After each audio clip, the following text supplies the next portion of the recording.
వాళ్ళని చంపకపోతే మేము ఎందుకు మాట్లాడతాం? ఆ చంపిన వాళ్ళు మత కల్లోలు సృష్టిస్తారు. అది వద్దు అని మా లాంటి వాళ్ళని చెప్తున్నాం, న్యాయం చేయమని అడుగుతున్నాం. సో న్యాయం చేయమని అడిగిన వాళ్ళని ఇబ్బంది పెడతాము, న్యాయం చేయమని అడిగిన వాళ్ళని మీరు మత కల్లాలు సృష్టిస్తారని ఒక తప్పుడు ఆరోపణ చేస్తామంటే ఎట్లా వర్కౌట్ అవుతుంది?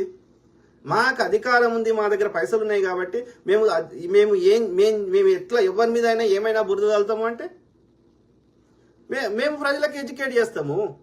అది మీకు నచ్చట్లేదు.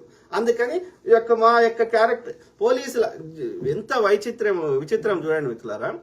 పోలీసులు అంట ఏది 48 hours పోస్ట్ మార్టం రిపోర్ట్ రావాలి, అంటే 2 రోజులలో రావాలి మాక్సిమం. అట్లాంటిది 18 రోజులు 19 రోజులు అవుతున్నాయి, ఇప్పటి వరకు వాళ్ళు ఒక పోస్ట్ మార్టం రిపోర్ట్ రాదంట బయటకి. ఫోన్ ఈ డేటా ఏముంది, ఫోన్లకి డబ్బులు ఎటు పోయినాయి, ఫోన్లో ఎవరెవరితో మాట్లాడిండు, ఆ యొక్క ఫోన్కి సంబంధించిన ఫోరెన్సిక్ డేటా బయటకు రాదంట.